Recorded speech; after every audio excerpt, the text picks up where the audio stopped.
Welcome to top 4 at 4 PM. నేను సింధూరా. ఇక top 4 news లో ఫస్ట్ టాపిక్, రాష్ట్రంలో 22A సెక్షన్ పేరుతో కాంగ్రెస్ ప్రభుత్వం అడ్డగోలుగా భూములను నిషేధిత జాబితాలో పెట్టి ప్రజలను తీవ్ర గందరగోళానికి గురిచేస్తోందని BRS deputy floor leader Harish Rao మండిపడ్డారు. అర్బన్ ల్యాండ్ సీలింగ్ చట్టాన్ని 2008లో అప్పటి సీఎం వైఎస్ పూర్తిగా ఎత్తివేశారని గుర్తు చేశారు. ఇక ఆనాడు సీలింగ్ పరిధి నుంచి బయటపడి క్లియర్ అయిన భూములను కూడా ఈ ప్రభుత్వం 22Aలో పెట్టడం ఏం న్యాయమని ప్రశ్నించారు. ఇక రెండో టాపిక్, ఆనవాళ్ల విధ్వంసమే లక్ష్యంగా పెట్టుకున్న కాంగ్రెస్ పార్టీ విగ్రహాల ధ్వంసానికి, జెండా గద్దెల కూల్చివేతలకు తెగబడుతోంది. ఆ క్రమంలోనే నిన్న అర్ధరాత్రి భారీ భద్రత పెట్టి మరీ పెద్ది సుదర్శన్ రెడ్డి విగ్రహాన్ని అత్యంత దుర్మార్గంగా తొలగించారు.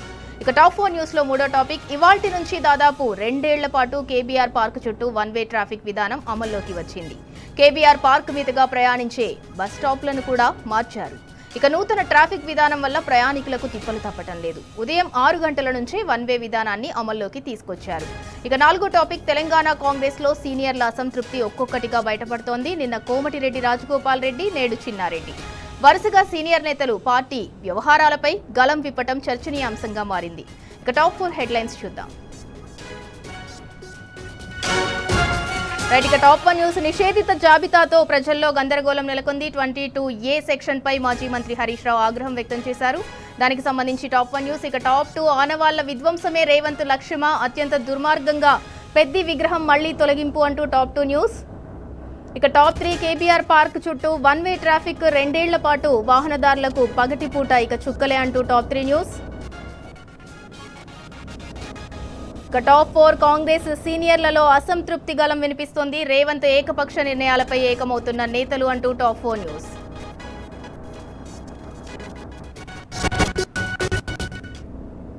ఇక ఈ 4 అంశాలకు సంబంధించిన పూర్తి సమాచారం మా ప్రతినిధులు అరవింద్, రవికాంత్, సందీప్, ప్రదీప్ ద్వారా తెలుసుకుందాం.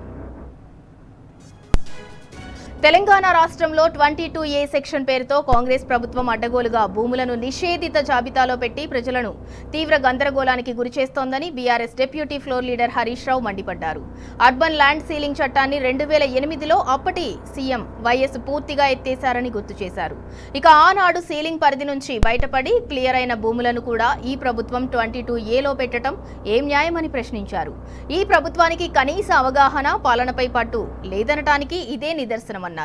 ప్రైవేట్ ఆస్తులను 22A నిషేధిత జాబితా నుంచి తొలగించేలా కాంగ్రెస్ ప్రభుత్వంపై ఒత్తిడి తెచ్చేందుకే పోరుబాట పట్టామని తెలిపారు. ఇక బాధితులకు అండగా నిలబడాలన్న ఉద్దేశంతోనే మల్కాజ్గిరి నియోజకవర్గంలోని వాజ్పేయి నగర్ గేట్ వద్ద 22A నిషేధిత జాబితా సమస్యలపై సమావేశం నిర్వహించారు మాజీ మంత్రి హరీష్ రావు. 22A లిస్టులో ఉన్న స్థిరాస్తులకు సంబంధించి ప్రజలు ఎదుర్కొంటున్న ఇబ్బందులపై ఈ సమావేశంలో చర్చించారు.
ఇక తెలంగాణ రాష్ట్రంలో 22A సెక్షన్ పేరుతో కాంగ్రెస్ ప్రభుత్వం అడ్డగోలుగా భూములను నిషేధిత జాబితాలో పెట్టి ప్రజలను తీవ్ర గందరగోళానికి గురిచేస్తోందని BRS deputy floor leader Harish Rao మండిపడ్డారు. ఇక అర్బన్ ల్యాండ్ సీలింగ్ చట్టాన్ని 2008లో అప్పటి సీఎం వైఎస్ పూర్తిగా ఎత్తివేశారని గుర్తు చేశారు. ఆనాడు సీలింగ్ పరిధి నుంచి బయటపడి క్లియర్ అయిన భూములను కూడా ప్రభుత్వం 22Aలో పెట్టడం ఏం న్యాయమని ప్రశ్నించారు. ఇక ఈ ప్రభుత్వానికి కనీస అవగాహన పాలనపై పట్టు లేదనటానికి ఇదే నిదర్శనమన్నారు. ప్రైవేట్ ఆస్తులను 22A నిషేధిత జాబితా నుంచి తొలగించేలా కాంగ్రెస్ ప్రభుత్వంపై ఒత్తిడి తెచ్చేందుకే పోరుబాట పట్టామని తెలిపారు. బాధితులకు అండగా నిలబడాలన్న ఉద్దేశంతోనే మల్కాజ్గిరి నియోజకవర్గంలోని వాజ్పేయి నగర్ గేట్ వద్ద 22A నిషేధిత జాబితా సమస్యలపై సమావేశం నిర్వహించారు మాజీ మంత్రి హరీష్ రావు. 22A లిస్టులో ఉన్న స్థిరాస్తులకు సంబంధించి ప్రజలు ఎదుర్కొంటున్న ఇబ్బందులపై ఈ సమావేశంలో చర్చించారు. ఇక ఇదే అంశానికి సంబంధించి మరింత సమాచారం మా ప్రతినిధి అరవింద్ అందిస్తారు. అరవింద్, రాష్ట్రంలో 22A సెక్షన్ పేరుతో అయితే కాంగ్రెస్ ప్రభుత్వం అడ్డగోలుగా భూములను నిషేధిత జాబితాలో పెట్టి ప్రజలను అయితే తీవ్ర ఇబ్బందులకు గురి చేస్తోంది. ఇక ఇదే అంశంపై అయితే బీఆర్ఎస్ డిప్యూటీ ఫ్లోర్ లీడర్ మాజీ మంత్రి హరీష్ రావు అయితే మండిపడ్డారు. దానికి సంబంధించి అప్డేట్ ఏంటి? సింధూర, ఏదైతే చూసుకుంటే 22A నిషేధిత స్థిరాస్తుల పైన కూడా ఇప్పటికే ప్రజలందరూ కూడా తీవ్రంగా ఆందోళన వ్యక్తం చేస్తున్నారు. ప్రభుత్వం అటు సర్కారు కాంగ్రెస్ అటు సర్కారు నడుపుతుందా లేకపోతే సర్కస్ నడుపుతుందా అనే విధంగా కూడా ఇప్పటికే BRS party deputy floor Harish Rao గారు కూడా ఇప్పటికే తీవ్ర స్థాయిలో మండిపడ్డారు. అటు ప్రభుత్వానికి తెలియకుండా కూడా అటు ఏదైతే 22A నిషేధి అందులో కూడా స్థిరాస్తులు కూడా ఇప్పటికే అనేక మంది వాసులే కూడా కాలనీ వాసులే కూడా నిషేధానికి కూడా గురయ్యారు. వారు కూడా తీవ్రంగా ఆవేదన వ్యక్తం చేస్తున్నారు. మరో విధంగా చూసుకుంటే కూడా ఈ రోజు ఉదయం సమయంలో కూడా ఏదైతే మల్కాజ్గిరి నియోజకవర్గంలో దాదాపుగా 61 కాలనీలు కూడా నిషేధిత జాబితాలో పడ్డట్టు కూడా ఇప్పటికే తీవ్రంగా ఆందోళన పడుతున్నారు. ఏదైతే వారికి ఇచ్చిన ఆ టోల్ ఫ్రీ నెంబర్ ఉంటారో ఆ టోల్ ఫ్రీ నెంబర్ కూడా గంటల కొద్ది కూడా చేసినా కూడా కాల్ వెయిటింగ్ వస్తుంది తప్ప ఒక్కసారి కూడా కాల్ కనెక్ట్ కావడం లేదంటూ కూడా ఇప్పటికే ప్రజలందరూ ఆందోళన వ్యక్తం చేస్తున్నారు. మరో విధంగా చూసుకుంటే మాత్రం అక్కడ ఏదైతే ఈ 22A వల్ల కూడా ప్రతి ఒక్క పేదవాడి నడ్డి విరుస్తున్నారు. కేవలం కాంగ్రెస్ సర్కార్ మాత్రం దీనికే పరిమితమైన అంటూ కూడా ఆవేదన వ్యక్తం చేస్తున్నారు. మరో విధంగా చూసుకుంటే మాత్రం ఈ 22A వల్ల కూడా దాదాపుగా వారికి ఎలాంటి నోటీసులు జారీ చేయకుండా వారి యొక్క స్థిరాస్తులు కానీ వాళ్ళు తీసుకున్న ఇల్లులు కానీ అవన్నీ కూడా నిషేధిత జాబితాలో కూడా పూర్తిగా పడ్డాయి. దీంతో కూడా వాళ్ళు అంటే దాదాపు ఇలాంటి నోటీస్ లేకపోవడంతో అధికారుల దగ్గరికి కానీ అటు ఎంఆర్ఓ ఆఫీస్ దగ్గర కానీ రిజిస్ట్రేషన్ ఆఫీస్ దగ్గర కానీ ఆ పరిస్థితులు అక్కడికి వెళ్ళిన తర్వాత అక్కడ దాదాపుగా వారి స్థిరాస్తులు అమ్మకానికి పెట్టినప్పుడు మాత్రమే కేవలం వారి బ్లాక్ లిస్ట్ లో ఉన్నట్టు ప్రొహిబిటెడ్ గా ఉన్నట్టు కూడా ప్రధానంగా తెలుస్తుంది. దానివల్ల కూడా తీవ్రంగా ఇబ్బందులు పడుతున్నారు. అంటే అటు బిడ్డ పెళ్లిలకు కానీ లేకపోతే అటు మరో విధంగా హాస్పిటల్ ఖర్చులకు కానీ అమ్ముకోవాలన్నా కూడా బ్లాక్ లిస్ట్ పడడంతో వాళ్ళు తీవ్రంగా ఆవేదన వ్యక్తం చేస్తున్నారు. వారికి మద్దతుగా కూడా ఈ రోజు బీఆర్ఎస్ పార్టీ తరఫు నుండి అటు డిప్యూటీ ఫ్లోర్ హరీష్ రావు గారు కావచ్చు, మల్కాజ్గిరి ఎమ్మెల్యే మరి రాజశేఖర్ రెడ్డి కావచ్చు, అంటే కార్పొరేషన్ చైర్మన్ వాళ్ళందరూ కూడా ఈ రోజు అక్కడ ఉండే కాలనీ వాసులందరితో కూడా సమావేశం ఏర్పాటు చేశారు. వీళ్ళందరూ సమావేశం ఏర్పాటు చేసిన తర్వాత వాళ్ళతో కూడా ముఖాముఖి మాట్లాడడం జరిగింది. వాళ్ళందరూ కూడా తీవ్ర స్థాయిలో కూడా ఆవేదన వ్యక్తం చేస్తున్నారు. కొన్ని ప్రాంతాల్లో మాత్రం ఇప్పటికే ఎలాంటి అమ్మకాలు కానీ కొనుగోలు కానీ చేయరాదు అంటూ కూడా ఇప్పటికే అధికారులు తెలియజేస్తున్నారు. ఇది దాదాపు టోల్ ఫ్రీ నెంబర్ కాదు, ఇది టోల్ ఫ్రీ నెంబర్ అన్నట్టు కూడా ప్రజలు కూడా ఆవేదన వ్యక్తం చేస్తున్నారు. రిజిస్ట్రేషన్ ఆఫీస్ దగ్గరికి పోతే ఎంఆర్ఓ దగ్గరికి వెళ్ళమంటున్నారు, ఎంఆర్ఓ దగ్గర పోతే కలెక్టర్ ఆఫీస్కి వెళ్ళమంటున్నారు. అక్కడికి వెళ్తే కూడా ఇది యూఎస్కి సంబంధించిన విషయం మాకు మా చేతిలో లేదా ప్రభుత్వం చెప్తేనే చేశామంటూ కూడా ఇప్పటికే అధికారులు కూడా చేతులు దొరుకుతున్న పరిస్థితులు కనిపిస్తుంది. మరో విధంగా చూసుకుంటే మాత్రం ఏదైతే అంటే దాదాపుగా అటు అనేక మంది కూడా అక్కడ యుఎల్సీకి సంబంధించిన ఆఫీస్ దగ్గర కూడా ఇప్పటికే అధికారులు అనేక మంది అడుగుతున్నారు. ఏదైతే నిన్న మీడియా సమావేశంలో మంత్రి పొంగులేటి గారు కూడా సారీ చెప్తూ కూడా అధికారుల పైన నెట్టివేశారు, చేతులు దులుపుకున్నారు. అంటే ఆ ప్రభుత్వానికి తెలివందే ఈ విషయం జరిగింది. దాదాపు మేడ్చల్ మల్కాజ్గిరి జిల్లా కానీ ఇటు రంగారెడ్డి జిల్లా కానీ ఈ రెండు ప్రాంతాల్లో కూడా దాదాపు 22A వల్ల కూడా దీనివల్ల కూడా అనేక మంది కూడా తీవ్ర స్థాయిలో కూడా నష్టం జరిగే అవకాశం ఉంది. దీన్ని కూడా ప్రజలందరూ కూడా అప్రమత్తంగా ఉండాలి.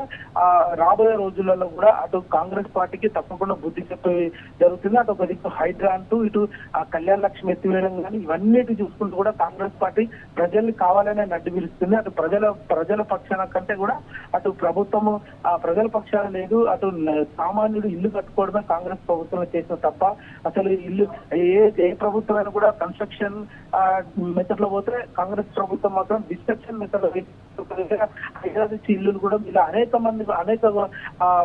రకాలుగా కూడా అటు పేద ప్రజల్ని ఇబ్బంది పెడుతున్నారంటూ కూడా వాళ్ళు ఆవేదన వ్యక్తం చేస్తున్నారు. ఏదేమైనప్పుడు కూడా వారికి ఈ రోజు బీఆర్ఎస్ పార్టీ తరఫున కూడా వారికి భరోసా కూడా ఇవ్వడం జరిగింది. సింధులో అరవింద్, నిషేధిత జాబితాకు సంబంధించి శ్వేతపత్రం కూడా విడుదల చేయాలి అని చెప్పి డిమాండ్స్ కూడా వెల్లువెత్తుతున్నాయి. దానికి సంబంధించి ప్రభుత్వ రెస్పాన్స్ ఏ విధంగా ఉంది? ప్రధానంగా అటు ఆ ప్రభుత్వం తరఫున కూడా చేతులు దులుపుకునే పరిస్థితుల్లో కనిపిస్తుంది. అటు ప్రభుత్వం ముఖ్యంగా చూస్తుంటే నిషేధిత జాబితాలపై కూడా నిన్న మంత్రి పొంగులేటి మాట్లాడడం జరిగింది. దానిపై మాట్లాడినప్పుడు కూడా ఏదైతే దానికి సంబంధించిన వ్యవహారాలు కూడా అధికారులు చూస్తున్నారు, మేము కాదన్నట్టు కూడా అంటే ప్రభుత్వం మంత్రిగా కూడా ప్రభుత్వం నడుస్తున్న వారు కూడా ఇక సారీ అని చెప్పి చేతులు దులుపుకోవడం ఏమాత్రం సమంజసం కాదు. అటు రంగారెడ్డి గాని, ఇటు మల్కాజ్గిరి గాని, మరో విధంగా ఇటు హైదరాబాద్ గాని, అటు పొంగులేటు చేతుల్లో గుప్పిట్లో ఉండాలంటూ కూడా తన వేసే పన్నాగం ముఖ్యమంత్రి కూడా తనకి ఒత్తాసు పలుకుతూ కూడా ఇప్పటికే ప్రధానంగా అర్థమవుతుంది. ఏదేమైనప్పుడు కూడా 22A బాధితులకు కూడా బీఆర్ఎస్ పార్టీ ఎండగా ఉంటుందంటూ కూడా మంత్రి ఏదైతే మాజీ మంత్రి BRS party deputy floor leader Harish Rao కూడా తెలియజేస్తుంది. Right, thank you Arvind.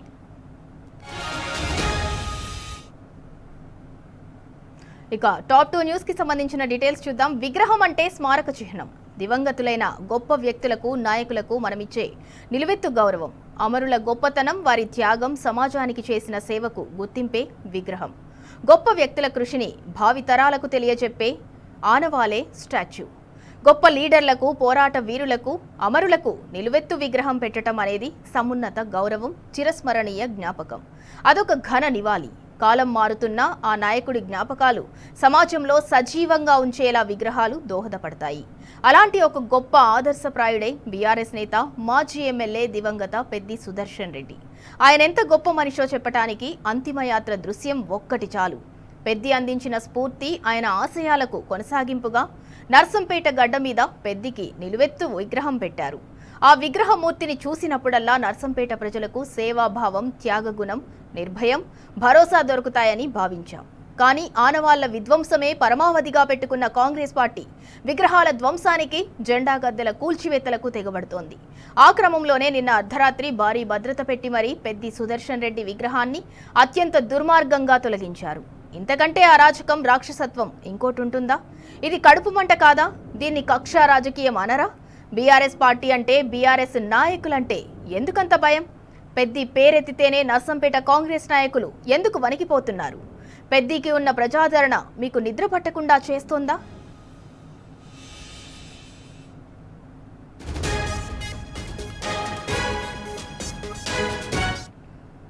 ఇక ఇదే అంశానికి సంబంధించి మరింత సమాచారం మా ప్రతినిధి రవికాంత్ అందిస్తారు. రవికాంత్, నర్సంపేట మాజీ ఎమ్మెల్యే దివంగత పెద్ది సుదర్శన్ రెడ్డి విగ్రహ కూల్చివేతకు సంబంధించి అప్డేట్ ఏంటి?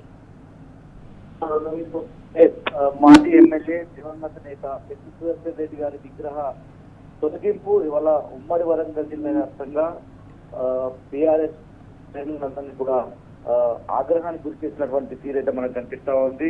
ఎక్కడ చూసినా కూడా అక్రమ అరెస్టులు ఉదయం నుంచి కొనసాగుతున్నటువంటి తీరు కూడా మనకు కనిపిస్తుంది. నర్సంపేట నియోజకవర్గ అభివృద్ధి ప్రదాతగా నర్సంపేట అభిమానులు ఆయన విగ్రహాన్ని ఏర్పాటు చేస్తున్నటువంటి సందర్భంలో ఆ విగ్రహ తొలగింపు పట్ల బీఆర్ఎస్ శ్రేణులే కావచ్చు, ఆయన అభిమానులు మండిపడుతున్నటువంటి తీరైతే మనకు స్పష్టంగా కనిపిస్తా ఉంది. ఎక్కడికక్కడ ఇవాళ నర్సంపేట నియోజకవర్గ వ్యాప్తంగా అన్ని మండలాల్లోనూ, అన్ని ప్రాంతాల్లోనూ ఇటు ఎమ్మెల్యే దొంతి మాధవరెడ్డి శివయాత్రలు నిర్వహిస్తున్నారు. దిష్టిబొమ్మ దగ్ధాలకైతే దగ్ధాలు చేసినటువంటి సందర్భం మనకైతే స్పష్టంగా కనిపిస్తా ఉంది. నర్సంపేట నియోజకవర్గ వ్యాప్తంగా ఒక ఉద్రిక్తమైనటువంటి వాతావరణం అయితే ఉదయం నుంచి కనిపించినటువంటి తీరు మనం చూస్తా ఉన్నాము. ఉదయం నుంచి ఇటు నర్సంపేట నియోజకవర్గంలో ఉన్నటువంటి అన్ని మండలాల్లో టీఆర్ఎస్ ముఖ్య నాయకులను, కార్యకర్తలందరినీ కూడా ఎక్కడికక్కడ పోలీసులు అరెస్ట్ చేశారు.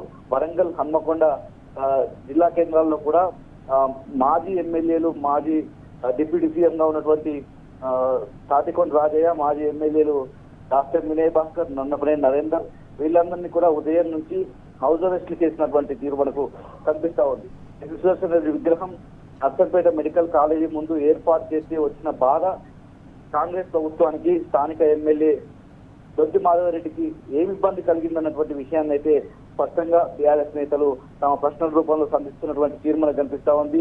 నర్సంపేట నియోజకవర్గం అంతా ఎక్కడికక్కడ ఉద్రిక్త వాతావరణం అయితే మనకైతే స్పష్టంగా కనిపిస్తా ఉంది. అంతిమ యాత్ర రోజు పూర్తిగా పెద్ది సుదర్శన్ రెడ్డి అభిమానంతో, ఆయన మీద అభిమానంతో ఏ విధంగా అయితే తరలి వచ్చినటువంటి సందర్భాన్ని మనం చూసాము. ఇదంతా జీర్ణించుకోలేకే ఇలాంటి కష్టపూరితమైనటువంటి రాజకీయానికి పాల్పడుతున్నారన్నటువంటి విషయాన్ని అయితే స్పష్టంగా నర్సంపేట ప్రజలు కూడా చెప్తున్నటువంటి తీరు మనకు కనిపిస్తా ఉంది. ఇవాళ ఎమ్మెల్యే దొంతి మాధవరెడ్డి జన్మదినం, ఆయన జన్మదినం సందర్భంగా అధికారులు ఆయనకు గిఫ్ట్ ఇచ్చారు. అది పెద్ది సుదర్శన్ రెడ్డి విగ్రహ తొలగింపు అనేది గిఫ్ట్ గా ఇచ్చారన్నటువంటి విషయం కూడా ప్రజల్లో చర్చ కొనసాగుతున్నటువంటి తీరు మనకైతే స్పష్టంగా కనిపిస్తున్నటువంటి పరిస్థితి. ఇంకా ఉద్రిక్త పరిస్థితులు నర్సంపేట నియోజకవర్గ వ్యాప్తంగా కొనసాగుతున్నాయి. వేలాది మంది పోలీసులు నర్సంపేట నియోజకవర్గ వ్యాప్తంగా మోహరించినటువంటి పరిస్థితి కూడా మనకు కనిపిస్తా ఉంది. నర్సంపేట నియోజకవర్గ కేంద్రంలో పెద్ది సుదర్శన్ రెడ్డి విగ్రహం ఎక్కడైతే తొలగించారో అక్కడే మళ్ళీ గౌరవప్రదంగా విగ్రహాన్ని ఏర్పాటు చేయాలన్నటువంటి డిమాండ్ కూడా టీఆర్ఎస్ నాయకులు చేస్తున్నారు. Right, thank you Ravikanth.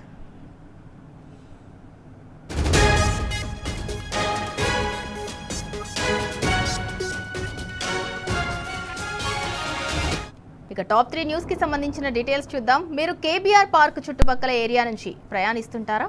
అయితే మీకందరికీ ఇది బిగ్ అలర్ట్. ఇవాల్టి నుంచి దాదాపు 2 ఏళ్ల పాటు కేబీఆర్ పార్క్ చుట్టూ 1 వే ట్రాఫిక్ విధానం అమల్లోకి వచ్చింది. కేబీఆర్ పార్క్ మీదుగా ప్రయాణించే బస్ స్టాప్లను కూడా మార్చారు.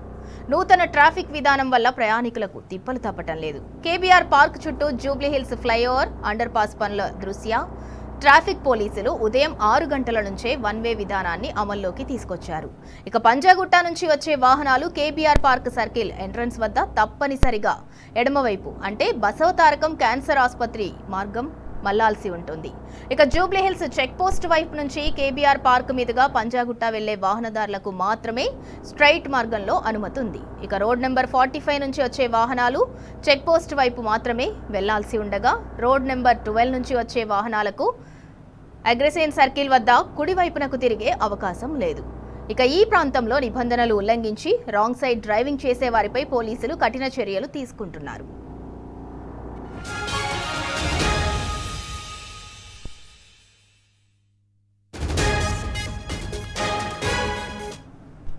ఇక ఇదే అంశానికి సంబంధించి మరింత సమాచారం మా ప్రతినిధి సందీప్ రావు అందిస్తారు. సందీప్ రావు, ఇక ఇవాల్టి నుంచి అయితే దాదాపు 2 ఏళ్ల పాటు కేబీఆర్ పార్క్ చుట్టూ కూడా 1 వే ట్రాఫిక్ అయితే అమల్లోకి వచ్చింది. ఇవాళ ఉదయం 6 గంటల నుంచి దాంతో అయితే ప్రయాణికులు వాహనదారులు ఎవరైతే ఉంటారో వారైతే తీవ్ర ఇబ్బందులు ఎదుర్కొంటున్నారు. దానికి సంబంధించి అప్డేట్ ఏంటి? ఈ విధానం అమల్లోకి వచ్చింది. పూర్తిగా 1 వే రహదారితో 60 డిగ్రీస్ రహదారి కూడా ఇదంతా కొనసాగుతుంది. అండర్ పాస్ల నిర్మాణం కావచ్చు, డ్రైవర్లకు సంబంధించి మొత్తము 2 సంవత్సరాల పాటు ఈ నిబంధన అమల్లో ఉండబోతుంది. ఇవాళ మొదటి రోజే ప్రయాణికులైతే తీవ్ర స్థాయిలో చుక్కలు చూసినటువంటి పరిస్థితి. ఎందుకంటే 1 వే అనుమతించడంతో తెలియక అనేక మంది తికమక పడ్డాము. ఒక వాహనదారునికి సుమారు 5 నుంచి 7 కిలోమీటర్ల అదనపు దూరం కూడా పడుతుంది. ఇటు మనం ఇప్పటివరకు చాలా మందితో మాట్లాడించాం, వాళ్ళు క్లియర్ గా చెప్తున్నారు పూర్తి స్థాయిలో ఇదంతా కూడా తాము ఏ విధంగా భరిస్తామో పెట్రోల్ ఖర్చులు, డీజిల్ ఖర్చులు తీవ్రతరం అవుతున్నాయి. ఈ నేపథ్యంలో ఈ ట్రాఫిక్ మళ్లింపు ఒకటి, ఈ ట్రాఫిక్ అతిరేక కావడం లాంటి కారణాలతో తాము తీవ్ర స్థాయిలో నష్టపోతున్నామని చెప్తున్నారు. ప్రతి వాహనానికి సుమారు 7 కిలోమీటర్ల ప్రయాణ దూరం అయితే పెరుగుతోంది. Sindhura. Right, thank you Sandeep Rao.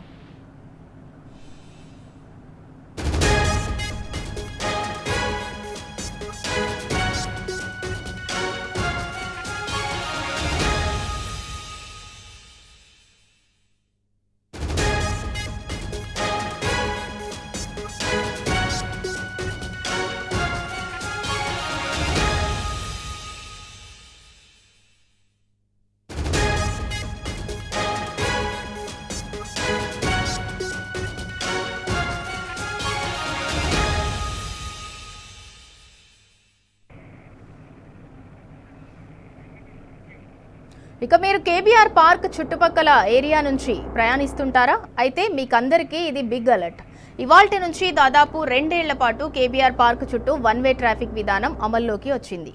KBR park మీదుగా ప్రయాణించే బస్ స్టాపర్లను కూడా మార్చేశారు. ఇక నూతన ట్రాఫిక్ విధానం వల్ల ప్రయాణికులకు తిప్పలు తప్పటం లేదు. కేబీఆర్ పార్క్ చుట్టూ Jubilee hills flyover, under pass పనుల దృష్ట్యా ట్రాఫిక్ పోలీసులు ఉదయం 6 గంటల నుంచే 1 వే విధానాన్ని అమల్లోకి తీసుకొచ్చారు. ఇక పంజాగుట్ట నుంచి వచ్చే వాహనాలు కేబీఆర్ పార్క్ సర్కిల్ ఎంట్రన్స్ వద్ద తప్పనిసరిగా ఎడం వైపు అంటే బసవతారకం క్యాన్సర్ హాస్పిటల్ మార్గం మళ్లాల్సి ఉంటుంది. ఇక జూబ్లీ హిల్స్ చెక్ పోస్ట్ వైపు నుంచి కేబీఆర్ పార్క్ మీదుగా పంజాగుట్ట వెళ్లే వాహనాలకు మాత్రమే స్ట్రైట్ రూట్లో అనుమతి ఉంటుంది. ఇక రోడ్ నెంబర్ 45 నుంచి వచ్చే వాహనాలు చెక్ పోస్ట్ వైపు మాత్రమే వెళ్లాల్సి ఉండగా రోడ్ నెంబర్ 12 నుంచి వచ్చే వాహనాలకు అగ్రసేన్ సర్కిల్ వద్ద కుడివైపునకు తిరిగే అవకాశం లేదు.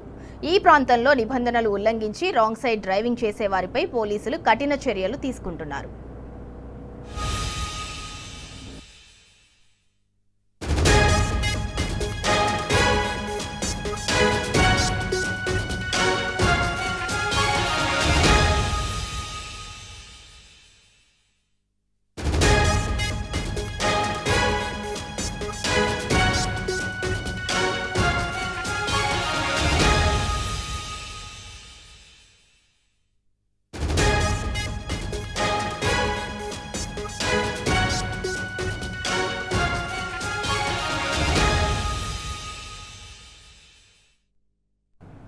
ఇక టాప్ 4 న్యూస్ కి సంబంధించిన డీటెయిల్స్ చూద్దాం. తెలంగాణ కాంగ్రెస్ లో సీనియర్ల అసంతృప్తి ఒక్కొక్కటిగా బయటపడుతోంది. నిన్న కోమటిరెడ్డి రాజగోపాల్ రెడ్డి, నేడు చిన్నారెడ్డి వరుసగా సీనియర్ నేతలు పార్టీ వ్యవహారంపై గలం విప్పటం చర్చనీయాంశంగా మారింది. కాంగ్రెస్ లోకి కొత్తగా వచ్చిన వారికే కీలక పదవులు దక్కుతున్నాయంటూ రాజగోపాల్ రెడ్డి అసంతృప్తి వ్యక్తం చేశారు. ఇక పార్టీని బలోపేతం చేసిన పాత నేతలను పక్కన పెట్టి వలస వచ్చిన వారికి ప్రాధాన్యత ఇవ్వటాన్ని ఆయన తప్పుపట్టారు. కాంగ్రెస్ లో జరుగుతున్న పరిణామాలపై తాజాగా మరో సీనియర్ నేత ప్రణాళికా సంఘం ఉపాధ్యక్షుడు చిన్నారెడ్డి సైతం తీవ్ర అసంతృప్తి వ్యక్తం చేశారు. ఇక పార్టీలో ఎదురవుతున్న అవమానాలను భరిస్తున్నానంటూ ఆవేదన వ్యక్తం చేశారు. పరిస్థితి ఇలాగే కొనసాగితే తాను కూడా మరో జీవన్ రెడ్డి అయ్యే పరిస్థితి వస్తుందంటూ హెచ్చరించటం కాంగ్రెస్ లో చర్చకు దారితీసింది. అసలైన కాంగ్రెస్ నేతలే కాదు, ఫిరాయింపు ఎమ్మెల్యేలు సైతం రేవంత్ సర్కార్పై విమర్శలు గుప్పిస్తున్నారు. ఇక బీఆర్ఎస్ నుంచి గెలిచిన 10 మంది ఎమ్మెల్యేలు కాంగ్రెస్ పార్టీలో చేరారు. తర్వాత పటాన్చెరు ఎమ్మెల్యే గూడెం మహిపాల్ రెడ్డి తిరిగి సొంత గూటికి చేరారు. తాజాగా దానం నాగేందర్, పోచారం కూడా అసంతృప్తి వ్యక్తం చేశారు. కాంగ్రెస్ పార్టీలో చేరి తప్పు చేశామని వలస ఎమ్మెల్యేలు బాహాటంగానే అసంతృప్తిని వెళ్లగక్కుతున్నారు. ఇక తాజాగా రేవంత్ రెడ్డి వరంగల్ పర్యటనకు మంత్రి కొండా సురేఖ దూరంగా ఉండటం రాజకీయ వర్గాల్లో చర్చనీయాంశంగా మారింది.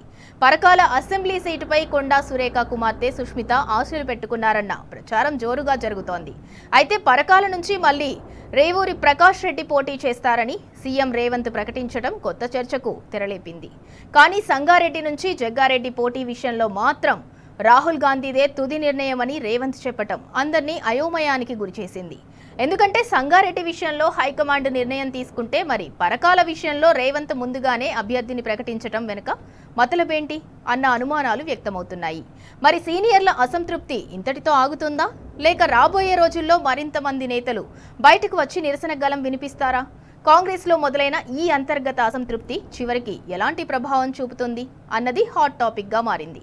అలాగే హస్తం పార్టీలో వీస్తున్న ఈ అసంతృప్తి పవనాలు ఎటువైపు వీస్తాయి?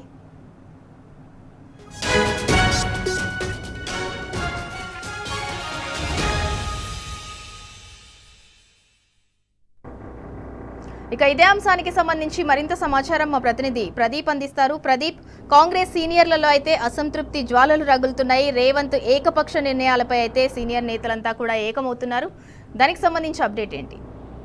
కాంగ్రెస్ పార్టీలో గత కొంతకాలంగా వర్గ విభేదాలు బగ్గుమంటున్నటువంటి పరిస్థితి. నియోజకవర్గాల వారిగా నేతల మధ్య నెలకొన్నటువంటి విభేదాలు ఒక్కొక్కటిగా బయటపడుతున్నటువంటి పరిస్థితి. ఈ నేపథ్యంలోనే వరుస పరిణామాలు మనం చూస్తా ఉన్నాం. కామారెడ్డి నియోజకవర్గం నుంచి మొదలుకున్నటువంటి ఈ వర్గ విభేదాలు చివరకు కనపర్తి వరకు వచ్చినటువంటి పరిస్థితి. పెద్ద ఎత్తున నేతలైతే తమ అసంతృప్తిని వ్యక్తం చేస్తా ఉన్నారు. నేతల మధ్య నెలకొన్నటువంటి విభేదాల నేపథ్యంలో నియోజకవర్గానికి ఈ ప్రతి నియోజకవర్గంలో జరుగుతున్నటువంటి గొడవల కారణంగా గాంధీ భవన్ వద్ద పెద్ద ఎత్తున కాంగ్రెస్ నేతలు అదేవిధంగా కార్యకర్తలు అయితే వచ్చి ఆందోళన చేస్తున్నటువంటి పరిస్థితి మనం చూస్తా ఉన్నాం. తాజాగా వనపర్తి నియోజకవర్గంలో చిన్నారెడ్డి చేసినటువంటి వ్యాఖ్యలకు సంబంధించి పెద్ద ఎత్తున అటు ఎమ్మెల్యే మేఘారెడ్డి తీవ్ర అసంతృప్తి వ్యక్తం చేస్తా ఉన్నారు. ఆయనపై చర్యలు తీసుకునే వరకు అయితే ఊరుకునే లేదని ప్రకటిస్తున్నటువంటి పరిస్థితి మనం చూస్తాను. పెద్ద ఎత్తున కాంగ్రెస్ పార్టీలో విభేదాలు కొనసాగుతా ఉన్నాయి. ఇది వచ్చేవరకమే పిసిసి అధ్యక్షుడు మహేష్ కుమార్ గౌడ్ మాట్లాడారు. కోమటిరెడ్డి రాజగోపాల్ రెడ్డి, చిన్నారెడ్డి అదేవిధంగా అనిరుద్ధి వ్యాఖ్యలు పరిశీలిస్తా ఉన్నాం. దానికి సంబంధించి తప్పుంటే చర్యలు తప్పని కూడా హెచ్చరించినటువంటి పరిస్థితి. ప్రదీప్, అంటే సంగారెడ్డి నియోజకవర్గ టికెట్ విషయానికి వస్తే ఏఐసిసి అగ్రనేత రాహుల్ గాంధీయే నిర్ణయం తీసుకుంటారు అని చెప్పి ప్రకటించారు. మరి పరకాల విషయంలో ముందుగానే అభ్యర్థిని ప్రకటించడం వెనుక మతలబ్ ఏంటి? మొత్తానికి అసలు కాంగ్రెస్ వరుస కాంగ్రెస్ నేతలున్న తెలంగాణ అయితే కాంగ్రెస్ పార్టీలో పరిణామం జరుగుతుంది. ప్రధానంగా రేవంత్ రెడ్డి టీడీపీ నుంచి వచ్చినటువంటి వారికి ప్రాధాన్యతనిస్తున్నారు. ముందు నుంచి కొత్తగా వచ్చిన వారు వలస నేతలకే ప్రాధాన్యత దక్కింది, ఉన్నత పదవుల్లో ఉన్నారంటూ కూడా మునుగోడు ఎమ్మెల్యే కోమటిరెడ్డి రాజగోపాల్ రెడ్డి వ్యాఖ్యలు చేశారు. ఎందుకంటే ఆ ప్రభుత్వంలో తీవ్ర స్థాయిలో అవినీతి జరుగుతూ ఉంది, లక్షల కోట్లు చూసుకుంటున్నారు, పేదలకు మాత్రం అనేక ఇబ్బందులు క్రియేట్ చేస్తున్నారు. ప్రధానంగా ఏదైతే డబుల్ బెడ్రూమ్ ఇండ్లకు సంబంధించి 100 కండిషన్లు పెట్టడం వల్ల సమస్య తలెత్తింది. అదేవిధంగా కొత్తగా వచ్చిన వారు ఉన్నత పదవుల్లో ఉండి పార్టీని భ్రష్టు కట్టిస్తున్నారని చెప్పి ఆయన వ్యాఖ్యానించారు. ఈ నేపథ్యంలో వ్యాఖ్యలకు సంబంధించి తీవ్ర దుమారం అయితే రేగినటువంటి పరిస్థితి. ఈ నేపథ్యంలో పార్టీ కూడా సీరియస్ గానే పరిగణిస్తుందని చెప్పి మహేష్ కుమార్ గారు ప్రకటన ప్రకటించారు. ఈ నేపథ్యంలోనే అటు తుంగతుర్తి నియోజకవర్గంలో మంత్రి కోమటిరెడ్డి వెంకటరెడ్డి, మునుగోడు ఎమ్మెల్యే రాజగోపాల్ రెడ్డి వెళ్ళిన తర్వాత ఆ మందుల సామ్యాలు కూడా తీవ్ర స్థాయిలో వ్యాఖ్యలు చేశారు.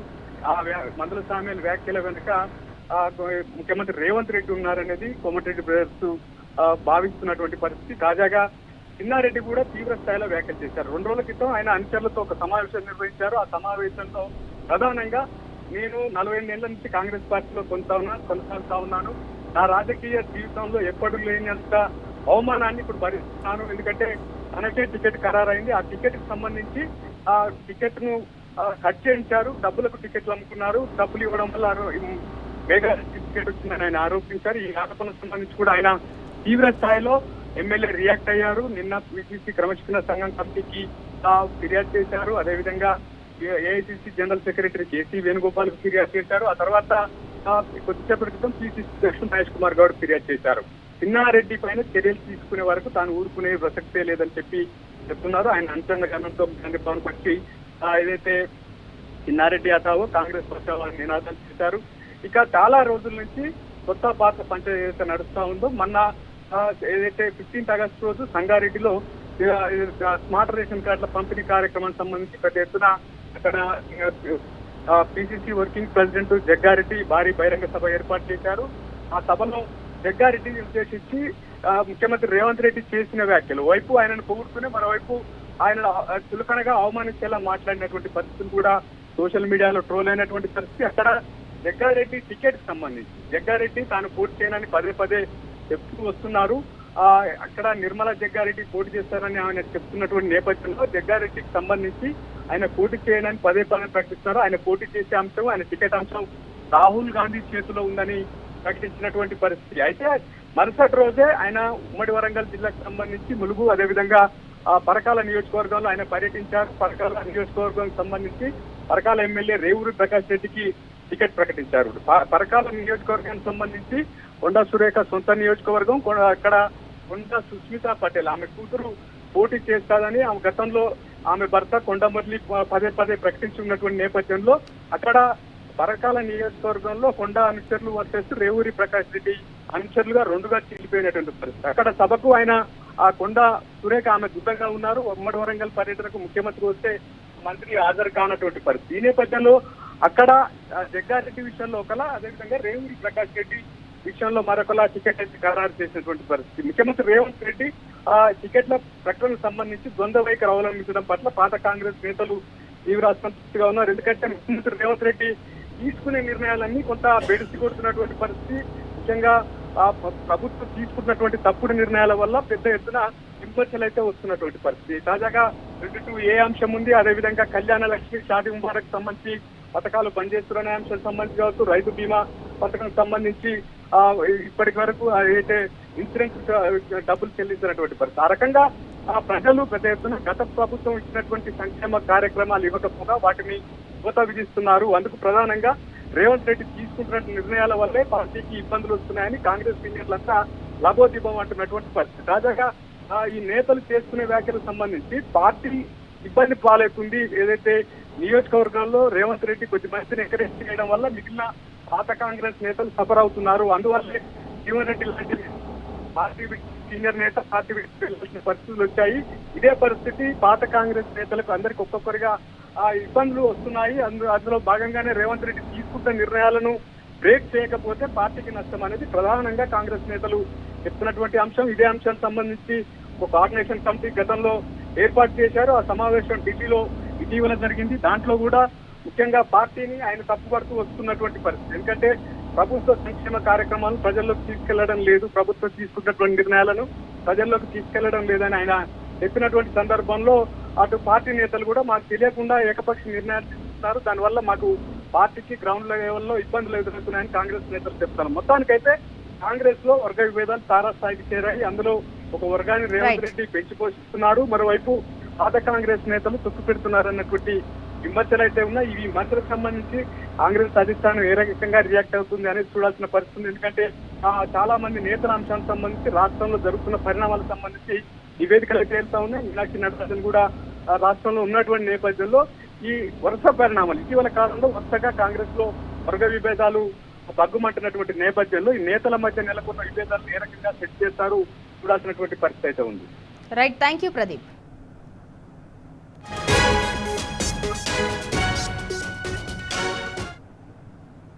ఇవి టాప్ 4 at 4 PM అప్డేట్స్. మరిన్ని అప్డేట్స్ కోసం చూస్తూనే ఉండండి టీ న్యూస్.